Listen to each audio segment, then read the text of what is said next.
solamente una costilla, tiene dos costillas, tres costillas fracturadas aparentemente, ¿sí?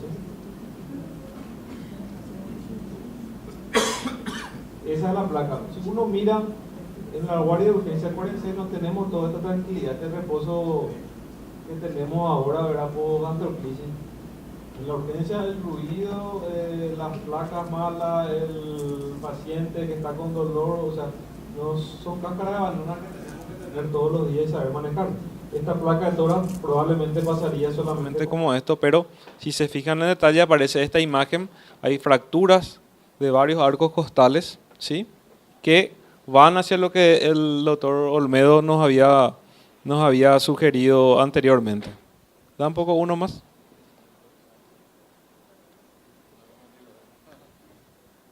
Nosotros generalmente, siempre que se pueda para poder objetivar en mayor detalle las lesiones, tratamos de solicitar una tomografía de tórax, siempre y cuando las condiciones del paciente nos permitan. Entonces, en la tomografía que se realizó media hora después de esa radiografía, un paciente que estaba, por más que estaba con un poco de taquicardia, se le hace analgésico, se le hace un poco de oxigenoterapia también, se hace la tomografía y bueno, vemos ahí una acumulación de líquido importante en la cavidad pleural del lado derecho.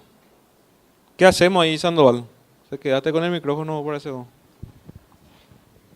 Y bueno, hay que poner un tubo, jefe, en ese caso, para drenar ese hemotórax. ¿Un tubo? Sí. ¿Tubo pleural? ¿Y dónde ponen ustedes los tubos? Y hay el espacio de seguridad entre el triángulo de seguridad, ¿verdad? ¿Pero en qué espacio, José? Ya. Entre el cuarto y quinto espacio intercostal, que es donde... Doctor Ferreira, en este momento en la guardia de emergencias médicas los martes, donde usted está, ¿cuál es? Sí, un tubo de drenaje, y el poner el tubo de drenaje no solamente va a evacuar la cantidad de sangre que hay, sino que va a medir, digamos, la gravedad del paciente. Es decir, de acuerdo a la cantidad de sangre que vaya saliendo, nosotros podemos tener alguna otra conducta. En este caso se hace en la línea axilar media en el sexto espacio intercostal, ¿verdad? Por supuesto que no es, eso tiene su técnica para introducir un tubo de drenaje.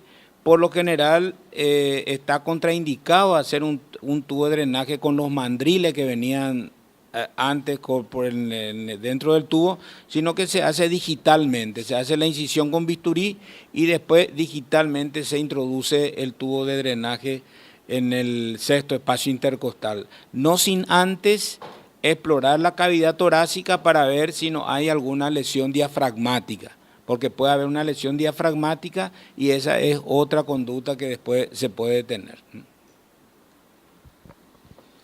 Si se fijan, de un simple rodillazo o golpe en un partido de fútbol banal, estamos tocando un tema que pudo haber sido peor para el paciente, ¿verdad? Tiene tres costillas rotas, tiene evidentemente el sangrado de la rotura de las costillas, ¿verdad?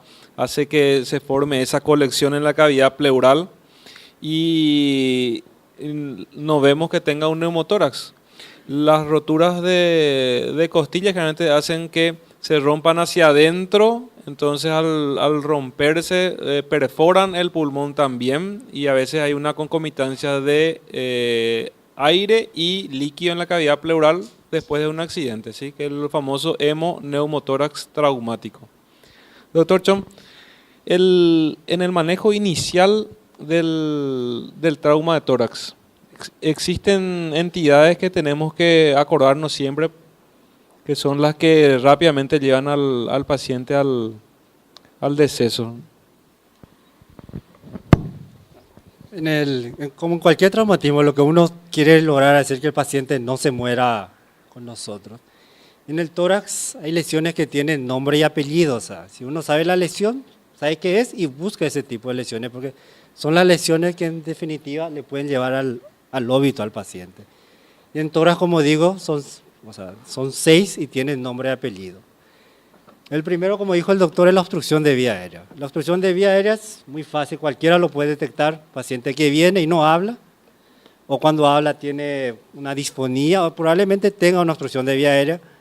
Y el tratamiento es intubarle y si no se puede, hacerle una cricotomía. Pero si el paciente viene hablando, bueno, ese no tiene obstrucción de vía aérea. Ese es uno. Otra lesión que nosotros sabemos bien que es el neumotórax hipertensivo. Todo el mundo sabe lo que es un neumotórax hipertensivo. Entonces uno tiene que ir a buscar el neumotórax hipertensivo. El paciente viene así, no ventila, está en shock. Nosotros le percutimos y tiene un timpanismo, bueno, ese tiene un neumotórax hipertensivo y el tratamiento es un drenaje y con eso se le salva al paciente. La otra entidad que tiene nombre y apellido es el neumotórax masivo. O sea, el paciente que viene en colapso circulatorio, no ventila, es mate, usted le pone el tratamiento es ponerle un drenaje, sale sangre, bueno, ese va directamente al quirófano. Entonces hay que identificar el neumotórax masivo. El otro es el neumotórax abierto. ¿Qué es un neumotórax abierto? Ustedes ven, por ejemplo, un paciente con un traumatismo y le falta un pedazo de tórax, o sea, un pedazo de la pared torácica. Entonces el aire, en vez de entrar por la vía aérea, entra por ahí. Y el tratamiento es sencillo, es cerrar y convertir un neumotórax abierto en un neumotórax cerrado. O si no, ponerle un parche de 3 puntas para tratar de disminuir. Y el último es un tórax paradójico. O sea, tienen un gran traumatismo, una gran fractura costal en varios puntos y en la respiración el tórax en vez de insuflarse baja, entonces eso es un tórax paradójico. Y el tratamiento de ese tipo de paciente probablemente vaya a tener que ir directamente a intubación y ventilación positiva. Esas son las 6 lesiones que uno tiene que tener en mente cuando hace como dijo el doctor, la revisión primaria. Vía aérea, bueno, B, ventilación, entonces ¿qué busco en ventilación? Busco el neumotórax hipertensivo, busco el tórax paradójico, el neumotórax abierto. Y C, el neumotórax masivo, y lo que me faltó fue el taponamiento cardíaco, que también es una lesión que puede producir la muerte del paciente. El taponamiento cardíaco, como ustedes saben, bueno, también es fácil. Normalmente en todos los centros existe un ecógrafo y si uno ve líquido, bueno, sospecha taponamiento y va a la... Entonces son esas 6 lesiones que uno tiene que tener siempre en la cabeza cuando evalúa un traumatismo torácico. El resto de las lesiones puede esperar. La rotura diafragmática, la rotura esofágica, qué sé yo, la rotura bronquial, la rotura traqueal, la aorta si se rompe probablemente venga muerto ya el paciente. O sea, todo puede esperar, todo puede irse a una tomografía, otro tipo de lesiones. Sin embargo, esas 6 son las que nosotros sí o sí tenemos que descartar. Y se descarta, como le dije, en 2-3 minutos en la revisión primaria. Si hilaron un poquitito la cuestión, se dieron cuenta que los procedimientos, los diagnósticos que evocó el doctor Lee y que llevan al paciente que se muera ahí frente a nosotros, pueden tener una solución rápida con procedimientos menores, relativamente sencillos y de la práctica habitual, no solamente del cirujano general, sino que de un médico recién graduado. Una obstrucción de la vía aérea, hay que intubar al paciente, o si no, hacerle una punción cricoidea o una traqueostomía. Al paciente que tiene un neumotórax hipertensivo hay que hacerle una punción pleural o, si tienen todas las condiciones, un drenaje pleural. Al paciente que tiene un hemotórax masivo se le coloca un drenaje pleural. O sea, estamos hablando de procedimientos de la práctica, que en la práctica diaria cualquiera de ustedes debería estar capacitado para poder realizarlo, ¿sí? No hace falta el concurso de un cirujano torácico para salvar la eventualidad de ese paciente que se les muera estando. Mauricio, ¿qué le hacemos ahora a este paciente? Le colocamos un tubo de drenaje pleural. Le colocamos un tubo de drenaje. También. Colocamos en línea axilar media, quinto espacio intercostal. Hacemos una divulsión con las hemostáticas. Cuando encontramos tratamos de perforar con el dedo y con un poco de ayuda de la hemostática. Metemos el dedo para evidenciar si hay alguna lesión y posteriormente con la ayuda de la hemostática tratamos de subir el tubo de drenaje hacia arriba, ¿verdad? Y posterior a colocar, de fijar el tubo, le evidenciamos con una posterior radiografía de tórax posterior anterior la colocación del tubo de drenaje para ver si es que está bien colocado. Quiero decir también algo con respecto al neumotórax. Ustedes han visto de que nos da tiempo, porque un neumotórax de grado 1, por decirlo así, nos da tiempo para pedir todos estos estudios, porque el paciente está estable y está lúcido. Si fuera otro tipo de, si fuera un neumotórax masivo, o si fuera un neumotórax hipertensivo, entonces otro sería el mecanismo. Es decir, el aire que se sitúa entre el parénquima pulmonar y la pleura parietal actúa de la misma manera como si fuera la sangre. O sea, al ocupar ese espacio pleural, el mediastino tiende a ir hacia un costado. Entonces, eso hace que haya un gasto cardíaco menor y lleve paulatinamente a una insuficiencia cardíaca, y si no se resuelve el tema, produce la muerte. Pero evidentemente que todas estas maniobras que se hacen para llegar al diagnóstico se da porque el paciente está estable y lúcido y se puede hacer estos estudios. Esto entraría entonces dentro de la evaluación secundaria. Lo otro son las otras que estaban diciendo los colegas, es que cuando llega a la urgencia, entonces se debe actuar inmediatamente, aún sin una radiografía de tórax, cuando el paciente llega con una triada de Beck, que es el taponamiento cardíaco, pulso ausente, disminución de ruido cardíaco y una incurgitación yugular. Eso hace que generalmente el cirujano de urgencia haga una toracotomía de resucitación, se hace como yo le mostré esta mañana, y ahí se hace la pericardiotomía, el clampaje de la aorta, y se ve si se resuelve algunas heridas que pueden estar complicando. Este paciente Olmedo le puso un drenaje pleural, así como dijo también Sandoval, un drenaje pleural, anestesia local, se queda internado y bueno, 2 días la placa post drenaje le hace lo que pidió Mauricio, pero 2 días, 3 días después el débito por el drenaje disminuyó, era sangre lo que estaba ahí. En las placas radiográficas de control posterior al traumatismo se sigue viendo ese velamiento y le repetimos una tomografía y comparamos la tomografía y es un poquitito menos de lo que está ahí. Y ya vamos por el día 7. El día 7 o sea, la semana, estamos hablando que ya pasó nuestra guardia toda una semana y le volvemos a encontrar una semana después con su mismo drenaje pleural que le colocamos nosotros, pero que ya ese drenaje no da más nada y la placa sigue con ese velamiento, y encima nos dice la enfermera: doctor, ese paciente ya desde ayer empieza a hacer fiebre a la tarde. Estamos 7 días después. Mauricio, ¿tu guardia ahora?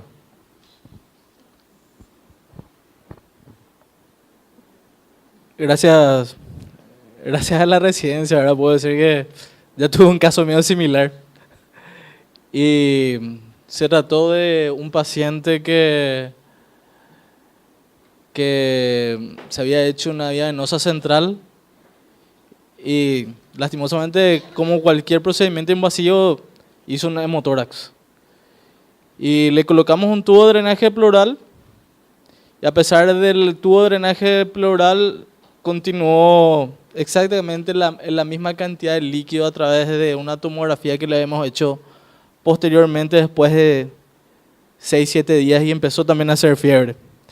Entonces lo que tuvimos que hacer, el siguiente diagnóstico que hicimos era que tenía un hemotórax retenido, y pensamos que ese hemotórax se había infectado. Por lo que le tuvimos que llevar al paciente a hacer una toracoscopía para poder lavar el contenido del espacio pleural, lavado con abundante suero fisiológico tibio y aspiración. Una de las complicaciones del hemotórax justamente es el hemotórax retenido. Es más, hay veces que se limpia totalmente la radiografía, el paciente es dado de alta y después de 2 o 3 semanas vuelve con un hemotórax, un hidrotórax en este caso, y cuando tiene un antecedente de haber estado con un drenaje por unidad diagnóstica, siempre hacemos el diagnóstico de un hemotórax retenido infectado. Esto es una complicación que se suele ver y que tiene su tratamiento específico. Bueno, el tratamiento del hemotórax, es decir, hay que pedir todos los estudios laboratoriales. Generalmente este tipo de pacientes son pacientes jóvenes, es decir, entre 20 y 30 años generalmente, ¿verdad? Todos estos pacientes, salvo excepciones, ¿verdad? Entonces, la preparación del paciente para una toracoscopía o una toracotomía no son los que se hacen habitualmente cuando se va a operar una cirugía, un cáncer de pulmón o un tumor de mediastino, son pacientes más añosos. Porque lo que se hace generalmente cuando se hace una toracotomía, una toracoscopía sobre todo es después se hace un colapso pulmonar y si el paciente no tiene una buena capacidad pulmonar puede traer consecuencias en el postoperatorio. Entonces estos pacientes generalmente lo que nosotros estamos habituados a hacer, pedimos el laboratorio, todo el hemograma, crisis sanguínea, todo completo y por supuesto que se le lleva a cirugía. Y hay dos procedimientos quirúrgicos. Uno es la toracotomía convencional, una pequeña toracotomía y bueno, se lavado, se saca todo el coágulo, se deja, generalmente dejamos 2 drenajes. Y la otra es la toracoscopía, ¿verdad? Que también es válido y bueno, es también un procedimiento que se hace generalmente en agudo, es decir, no después de 15 o 20 días, porque después hemos visto que es muy dificultoso entrar porque hay que hacer liberación de adherencias y la toracoscopía ya es un poco más complicada, entonces se tiene que convertir y hacer una toracotomía. Por ejemplo, este paciente estuvimos viendo justamente hoy, el drenaje de tórax, ustedes ven que no se obstruyó. Entonces, ¿qué pasa si seguía sangrando este paciente? Entonces, el control es clínico, hay que ver cómo va evolucionando el paciente. Si hay taquicardia, si hay hipotensión, entonces podemos pensar que sigue sangrando. Felizmente este paciente no sangró más, se coaguló, no se sabe por qué razón, porque eso hemos investigado muchísimo ya. Hay pacientes que no coagulan y hay otros que sí. Entonces eso es a la suerte, por decirlo así, de cada paciente. Bueno, eso es lo que nosotros haríamos, doctor. John, en el San Jorge, ¿qué hacemos? La gran mayoría de los hemotórax paran porque el pulmón es un sistema de baja presión. ¿Saben? El hecho de drenar e inflar el pulmón, eso hace que la gran mayoría, el 90% de los sangrados paren.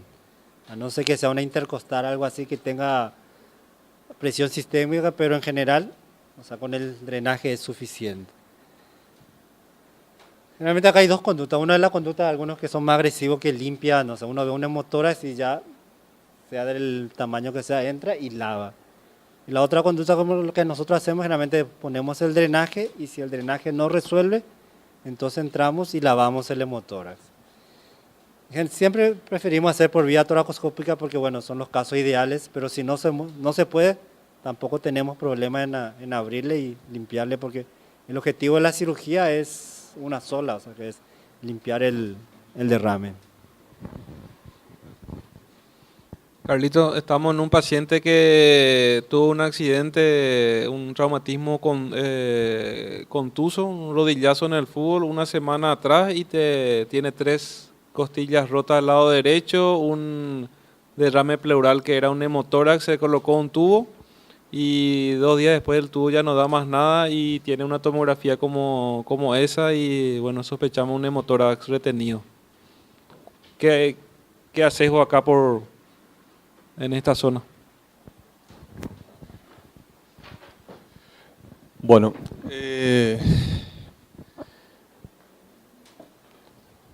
verificamos, ¿verdad? El tubo. Nosotros, gracias a Dios, tenemos ya también, no hace mucho, ya contamos con la imagen tomográfica también, ¿verdad?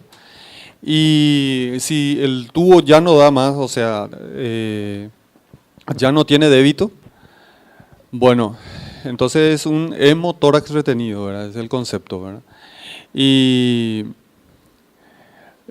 no tenemos la forma de hacerle por video laparoscopía, entonces vamos a abrir y lavar, ¿verdad? Y muchas veces encontramos una paquipleuritis, en donde nosotros tenemos que sacar todo el tejido inflamado, necrótico, una decorticación, exactamente. Y le pedimos al anestesista que insufle un poco ese pulmón, a ver si ya está como para reexpandirse, y ahí decidimos cerrar y de vuelta le dejamos tubo de drenaje pleural. Realmente es el manejo que todos hemos aprendido y lo he recomendado, ¿verdad? Generalmente un drenaje pleural puede solucionar en 90% de los casos este tipo de problemas, ¿verdad? Y reservamos los procedimientos quirúrgicos mayores en caso de no resolución. Y siempre que se pueda, tratamos en lo posible de indicar el procedimiento quirúrgico entre el 5.º y el 7.º día. Tratar de que no se cronifique tanto el paciente porque esa sangre que está ahí se va a infectar. Esa infección es lo que se llama empiema pleural, va a llevar a una paquipleuritis y bueno, todo lo que tenemos que hacer y va a ser más fácil en la primera semana. Cuanto más tiempo retrasemos el tratamiento quirúrgico definitivo, bueno, entorpece la recuperación y nos dificulta más el trabajo. Doctor. Quisiera recalcar nomás que estos hemotórax retenidos generalmente o mayormente se debe por mal manejo del tubo de drenaje pleural. Porque si de un comienzo se hace un buen manejo del tubo de drenaje pleural, no dejar que el caño, por ejemplo, el que conecta al frasco esté muy acodado o esté muy alargado, o si no se empieza a tempranas horas su fisioterapia, es que llega a ocurrir el hemotórax retenido. Entonces, mayormente nosotros insistimos acá que comience tempranamente la fisioterapia para no llegar a hacer una toracotomía. Son detalles muy importantes, ¿verdad? Son detalles muy importantes porque el paciente que tiene un traumatismo torácico, nuestro enemigo fundamental es el dolor. El paciente que tiene dolor tiene una respiración superficial que no nos ayuda mucho, aparte del propio hecho del traumatismo torácico, ¿verdad? Que hace una contusión a nivel pulmonar, entonces eso hace que se sumen factores a que a pesar de tener un drenaje pleural bien colocado en el lugar donde queremos que esté, no nos ayude a evacuar lo necesario. Doctor Martín,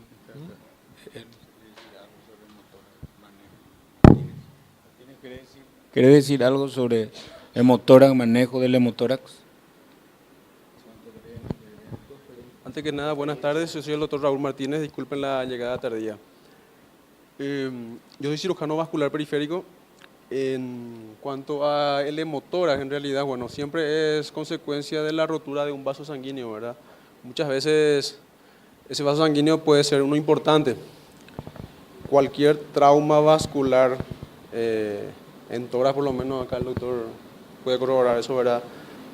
Pone en peligro la vida del paciente y siempre es importante tratar de solucionarlo lo antes posible, ¿verdad? Por supuesto, fue muy importante la acotación acá del doctor Quintana, ¿verdad? El manejo del tubo pleural es importantísimo. Y eso es todo por ahora, doctor. Sí, por supuesto, por supuesto. Hay criterios, ¿verdad?, que están preestablecidos, ¿verdad?, para realizar una toracotomía de urgencia, la cantidad de sangre en un cierto tiempo, ¿no es cierto? Y de acuerdo al buen manejo que se pueda realizar, que se pueda dar en ese paciente, por supuesto, eso conlleva una mejor recuperación. Este paciente, bueno, se puso el drenaje pleural de un simple rodillazo, drenaje pleural, vieron lo que la fractura de costillas que estaban ahí. Esto era tomografía. Y bueno, terminó el paciente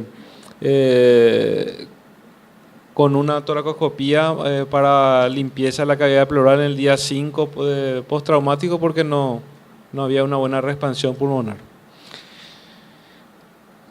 Este es otro caso. Esta es una mujer, tiene 68 años. Ahí le están viendo, estamos en la urgencia del regional de Pedro Juan, Carlito. Y es una conocida portadora de una enfermedad pulmonar obstructiva crónica. Ella está así. Le dieron unos cuantos medicamentos, corticoides, antihistamínicos.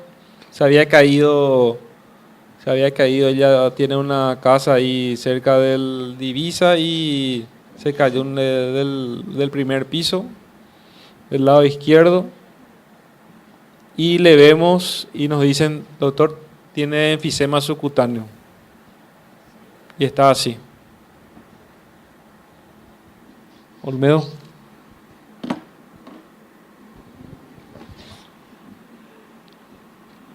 Y como siempre, cuando llega un paciente a la urgencia, respetamos el ABCDE, verificamos si el paciente puede hablar, si no puede hablar, para si es que la vía aérea está comprometida, evidentemente el paciente no va a poder responder, no va a poder decirnos exactamente qué fue lo que le pasó. Pero ella habla, ella nos contó que tiene una voz un poquito tipo fonifo. Y verificamos la ventilación, doctor. Si es que habla, entonces significa que vías aéreas están permeables. Verificamos la ventilación, vemos cómo estaría, si el tórax está simétrico. Verificaríamos, auscultaríamos, palparíamos, haríamos percusión. Al percutir, ¿qué encontramos, doctor? Y le percutimos y tiene todo, no se entiende porque crepita por todos lados. Ya está con oxígeno, no puede abrir los párpados, está todo cerrado. Crepita el cuello, cara, tórax. Y probablemente sea una fractura costal, doctor, más una contusión de... Se cayó. Allá Sandoval le llamó a su amigo el radiólogo que se quedó su socio después del partido de fútbol y le pidió su placa. Y esa es la placa. Carlito. Neumotórax de atención. La paciente está presentando enfisema subcutáneo y está progresando. Va a tener una intensa dificultad respiratoria. Y eso, la primera impresión que me da la fase de la paciente es una neumotórax de atención, con su antecedente clínico.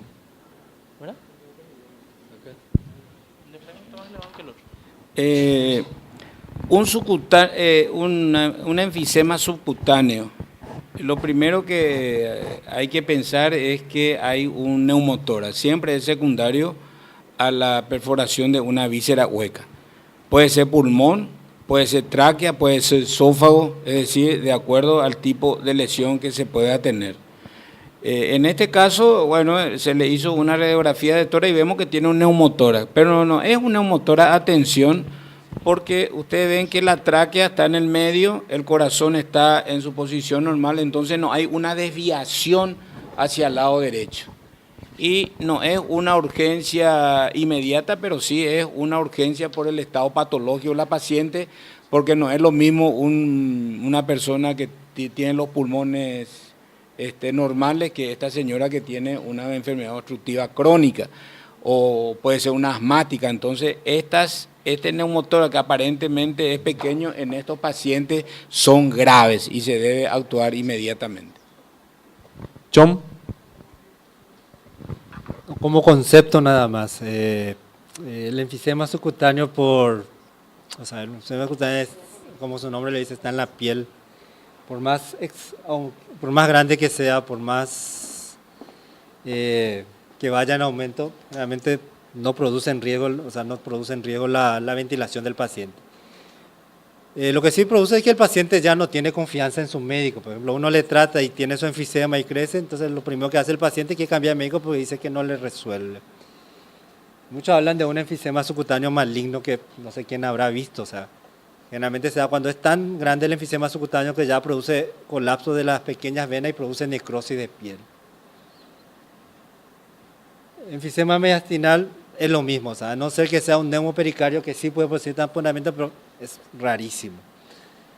Entonces, en estos casos, bueno, si viene acompañado con un neumotórax, se trata el neumotórax porque generalmente estos pacientes, por su edad o algo así, probablemente ya tengan una enfermedad pulmonar subyacente. Al tratar el neumotórax, uno se puede conseguir tratar el enfisema subcutáneo. Y el enfisema subcutáneo, como apareció de repente y crece así, tarda su tiempo en retroceder. Solamente en los casos nosotros lo que hacemos es hablarle al paciente y tranquilizar al paciente, porque el que está intranquilo es el familiar del paciente porque le ve a su familiar hinchado. Pero en general, como concepto, bueno, no debería producir una dificultad respiratoria por el enfisema subcutáneo en sí. Sí, tratar el neumotórax y ahí ver. Le tratamos con drenaje, ¿verdad? O sea, volvemos otra vez al caso anterior. Tenemos que drenar a este paciente. Ya hablamos sobre eso. Esta paciente, un pulmón enfermo de base, tiene un neumotórax, tiene enfisema subcutáneo importante, que es muy llamativo, pero así como sale bruscamente el aire, lastimosamente tarda en reabsorberse. O sea, le colocamos el drenaje pleural, en este caso del lado izquierdo, que fue el lugar donde se produjo la lesión, y el enfisema subcutáneo tarda generalmente una semana más o menos en promedio en reabsorberse, ¿sí? Fíjense la tomografía de esta paciente.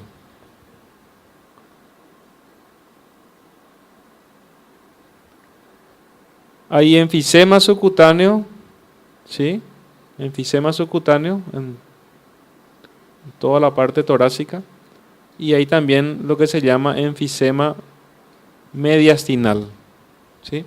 O sea, denota que hay una buena lesión pulmonar que hizo que el aire salga bruscamente, bueno, y por suerte para ella no fue un hipertensivo, pero debemos pensar siempre que puede tratarse de un hipertensivo y actuar aún en consecuencia, porque eso sí es una urgencia. Fíjense, el aire va disecando toda la estructura que se encuentran en el mediastino. El mediastino es la región del tórax que se encuentra entre ambas cavidades pleurales, derecha e izquierda. Fíjense cómo va desglosando todas las estructuras a ese nivel. Y bueno, después de colocar el drenaje pleural y una semana de internación, ahí le tienen a la paciente, el antes y el después. ¿Qué pasaba, doctor Luciano, si Al cabo del segundo día, la paciente seguía con enfisema y la placa de tórax que le pedimos, porque el doctor Olmedo nos dijo que siempre que colocamos un drenaje hay que controlarle con una placa. Vemos después del segundo día, tercer día, que el pulmón sigue sin reexpandirse y sigue con burbujeo en el frasco de drenaje pleural. Bueno, esa es una complicación generalmente que ocurre en pacientes con patologías pulmonares previas, ¿verdad? El tema de la expansión pulmonar total se complica muchísimo en estos pacientes, tanto el paciente enfisematoso o el asmático, no se cierra con facilidad ese trayecto. Y nosotros generalmente el tubo no se puede dejar también mucho tiempo porque se puede infectar.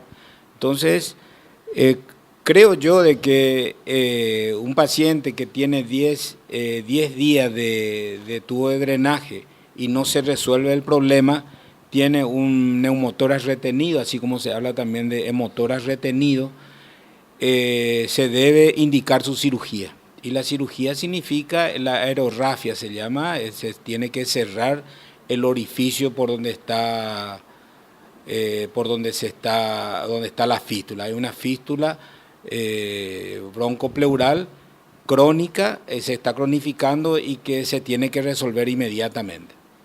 O sea que yo después de 10 días, si no se cierra una fístula, indico la cirugía, toracotomía o toracoscopía, depende de lo que se diga. Si se fijan, y volviendo a lo que dijo Chom, en el manejo inicial de simples caídas terminamos viendo que el paciente puede complicarse si es que no tomamos las medidas necesarias y oportunas en el momento exacto.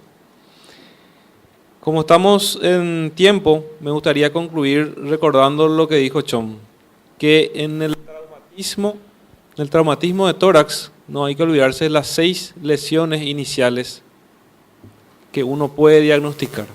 Obstrucción de vía aérea, neumotórax hipertensivo, el hemotórax masivo, el neumotórax abierto, el taponamiento cardíaco y el último es el tórax inestable o bolet costal. Esas son las situaciones que nosotros cualquiera de ustedes puede diagnosticar y con procedimientos sencillos, no complejos, como la intubación, la traqueostomía, el drenaje pleural, ¿sí? La conexión al respirador pueden ayudar al paciente en su recuperación en los días siguientes al traumatismo. Así que, si hay preguntas en el auditorio. Carlito. O alguna acotación de alguien de interno, si querés decir algo. Le pregunto a la mesa. Traumatismo de tórax penetrante por proyectil de arma de fuego en línea media, en la parte posterior. ¿Abro a la izquierda o a la derecha?